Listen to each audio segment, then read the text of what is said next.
कौन कौन जनता को भ्रमित ठीक है करके अशोक पांडे जी, नुकसान कर रहा है। ठीक है और अशोक कौन पांडे जी, जनता कर के लीजिए, जल्दी से काउंटर कर लीजिए, बहुत देर से कुछ बोलना चाह रहे हैं। अभिषेक भाई सुन लीजिए, बोलिए। उत्तर प्रदेश की जनता देख रही है कि राम भक्तों के लहू से सजी धरती किसने लाल किया। मैंने अखिलेश यादव के बारे में कहा, डॉक्टर लोहिया लगाते थे शिविर, लेकिन लोहिया जी कहते थे पूरा समाज हमारा परिवार है। ये कहते हैं पूरा परिवार ही हमारा समाज है। लोहिया कहते थे मुझे राम की मर्यादा शिव का मस्तक और कृष्ण का हृदय प्यारा है। इनका कहना है मुझे शिवपाल का मस्तक, राम गोपाल का हृदय और धर्मेंद्र का मर्यादा प्यारी है। ये लोग लोहियावादी नहीं है, एक परिवारवादी लोग हैं। लोहिया जी के नाम पर बिना वजह बेचने का काम कर रहे हैं। ठीक है अभिषेक जी, जल्दी से, मेरे दो मेहमान और वेट कर रहे हैं, जल्दी से, बहुत कम शब्दों में। नहीं, बिल्कुल, मैं बहुत जल्दी से अनुज भाई इनको मैं याद दिलाना चाहता हूँ। कहते हैं ना, इनकी जो मेमोरी है विस्मृत हो रही है, इनको याद दिलाना चाहता हूँ। इन्हीं की सरकार में कल्याण सिंह के पोते जो है मंत्री हैं, और इन्हीं की सरकार में राजनाथ सिंह के बेटे एमएलए हैं, और इन्हीं की सरकार के केंद्रीय गृह मंत्री जी के बेटे बीसीसीआई के बहुत बड़े सेक्रेटरी हैं। कौन सा क्रिकेट खेला था सबको पता है। सबसे बड़ी जातिवादी पार्टी अगर कोई है तो भारतीय जनता पार्टी। सुन लीजिए, और मैं बता रहा हूं अनुराग ठाकुर कौन है। कौन है अनुराग ठाकुर? किसके बेटे? प्रेम कुमार धूमल कौन थे? ये बताने की जरूरत है। आपसे बड़ा जातिवादी कौन है? आपसे बड़ा जातिवादी और परिवारवादी कोई पार्टी नहीं है। ठीक है, तो समाज को बांट के लड़ा के अंग्रेजों के जातिवाद और परिवारवाद पर हम बात कर लेंगे, आगे भी कर लेंगे। संदीप जी, तुलसी महाराज जी, आ रहा हूं मैं, थोड़ा पेशेंस रखिएगा। संदीप श्रीवास्तव जी, ये अखिलेश यादव जो बयान दे रहे हैं नैमिषारण्य में, इसको कैसे देखा जाए? क्या ये 24 की लड़ाई है, उसकी यहां पर पिच तैयार हो रही है, आगे की रणनीति तैयार हो रही है, एक बड़ा मैसेज देने की कोशिश कर रहे हैं? हाँ देखिए, अखिलेश यादव ये चाहते हैं, समाजवादी पार्टी भी चाहती है कि वो मैसेज जो भी पांडे जी कह रहे थे कि जिस तरीके से सरयू को लाल कर दिया गया था और जिस तरीके से इनको कहा जाता है कि हम वाई फैक्टर के साथ ये चलने वाले हैं, और जिस तरीके से बीजेपी ने पसमानदा को अपने साथ कर लिया, और अखिलेश को ये लगने लगा, अखिलेश यादव को, कि भाई सिर्फ एम वाई फैक्टर से इस देश की राजनीति नहीं चलेगी। और जो ग्राफ इनका लोकसभा चुनाव में जिस तरीके से पिछली बार इनको जिस तरीके से जो रिजल्ट आया था, वो ये बता रहा था कि इनको कड़ी मेहनत करने की जरूरत है। और मुझे लगता है ये जो सॉफ्ट से हार्ड हिंदुत्व की ओर बढ़ रहे हैं, कम से कम बीजेपी ने एक मैसेज तो दे ही दिया है पूरे देश को कि आपको अगर देश में राजनीति करनी है तो राम के शरण में आना पड़ेगा। ये मैसेज तो क्लियर है अनुज जी।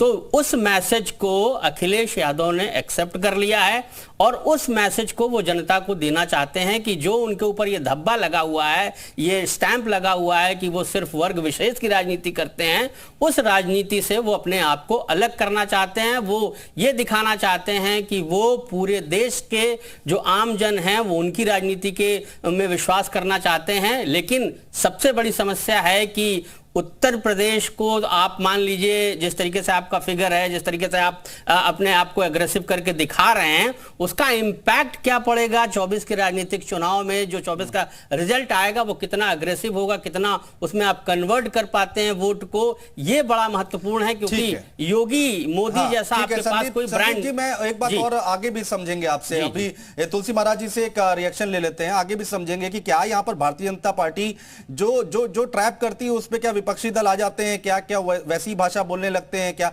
ये भी हम समझने की कोशिश करेंगे। लेकिन तुलसी महाराज जी, हिंदू और हिंदुत्व की बात हो रही है, अब जैसा कि संदीप जी कह रहे हैं कि अगर देश में राजनीति करना है तो राम की शरण में आना पड़ेगा, साधु संत समाज क्या सोचता है? देखिए अनुज जी, हम आपको एक ही बात कहना चाहते हैं कि नैमिषारण्य की भूमि में समाजवादी नहीं, बीजेपी नहीं, बसपा नहीं, जितनी भी हमारे भारत की पार्टियां हैं, ये इनको इसलिए नहीं आना चाहिए कि किसी को असुर बनाएं और किसी को सुर बनाएं। इनको इसलिए आना चाहिए कि भगवान के शरणागति होने से ही कल्याण होता है।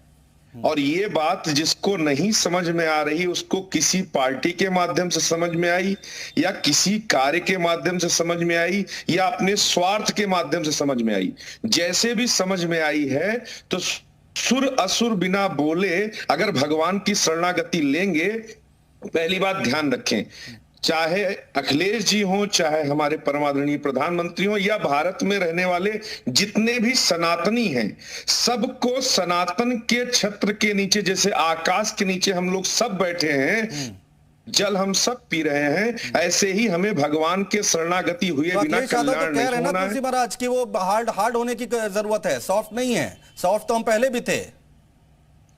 हार्ड होने की जरूरत पड़ी क्यों? इसका मतलब कहीं ना कहीं वो सॉफ्ट थे तो हार्ड हो रहे हैं, इसका मतलब कहीं ना कहीं वो दो नाव में चल रहे तो अब एक में आना चाह रहे हैं। कहने का तात्पर्य क्या है? दो नाव में कभी सफलता मिली नहीं तो अब वो सोचे कि इधर की तरफ। मैं ये सीख देना चाहता हूं, गुरु स्थान पे बैठ के, संत स्थान पे बैठ के हमारा एक ही बात है कि अगर निष्ठा से वो किसी भी पार्टी का व्यक्ति होगा, भगवान राम के, भगवान कृष्ण के, भगवान परशुराम के, भगवान के शरण में, सनातन के शरण में रहेगा तो निश्चित रूप से उसको उस राष्ट्र में सम्मान, प्रतिष्ठा, सम्मान और आप शासक बनने का योग मिलेगा। इसका प्रमाण बीजेपी को मिला है, बीजेपी ने करके दिखाया है। इस बात का प्रमाण हम सब ने देखा है। आज अगर हम इसको मानेंगे तो इसमें किसी भी पार्टी की कोई बुराई नहीं, लेकिन किसी धाम में जाके असुर कह के, किसी को सुर बना के, किसी का सत्यानाश करेंगे, सुर पर जवाब देते हैं। अभिषेक राय जी, इस पे विरोध है। अभिषेक राय, इस पे विरोध है। देखिए सुर असुर, अब नैमिषारण की धरती से सुर असुर करने की कहां जरूरत आ गई थी? अब मुद्दा बन गया देश में, भारतीय जनता पार्टी पलटवार है। देखिए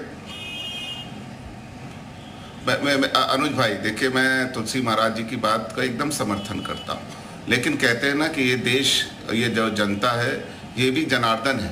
कहते हैं ना कि प्रभु की बनाई हुई सारी सृष्टि है और भारत की जो जनता है वो भी वो सृष्टि है, जो उनके ऊपर लगातार अत्याचार हो रहे हैं। चाहे महंगाई बढ़ गई हो, खाने के लिए गरीबों के पास खाना नहीं है और अनाज नहीं मिल रहा है। आप मुझे बता दो, बिजली इतनी महंगी होती चली जा रही है, बेरोजगारी की दर आप देखते जाओ, युवा परेशान है। राजधानी में देख लो, खुलेआम महिलाओं के साथ अत्याचार हो रहा है, रेप हो रहा है, इस तरह की घटनाएं बढ़ती जा रही हैं। तो जो अत्याचार करेगा, जो भी शासक करेगा, उसको क्या कहा जाएगा? मैं ये पूछना चाहता हूँ। तुलसी महाराज जी कहते हैं ना कि आपने तो बहुत सारे ग्रंथ पढ़े होंगे, हर ग्रंथों में ये लिखा है जो अत्याचारी है वो चाहे किसी भी उसका हो, उसको असुर ही कहा जाता है। तो यही बात माननीय राष्ट्रीय अध्यक्ष जी ने कही है कि हम लड़ाई जनता के लिए लड़ रहे हैं। हम एक राजनीतिक दल है और हम जनता की लड़ाई लड़ने के प्रमुख विपक्षी दल है उत्तर प्रदेश में, और हमने इसमें कोई गलत बात नहीं की। हम हमेशा भगवान की शरण में रहे। हमारे राष्ट्रीय अध्यक्ष जी वाराणसी जाते हैं तो वहाँ काशी विश्वनाथ के दर्शन करते हैं, संकट मोचन के दर्शन करते हैं। तो कहाँ हमारी आस्था में कमी है? और या हम लोग में, हमें किसी के सर्टिफिकेट की जरूरत नहीं। क्या मैं अयोध्या आके दर्शन नहीं कर सकता रामलला के?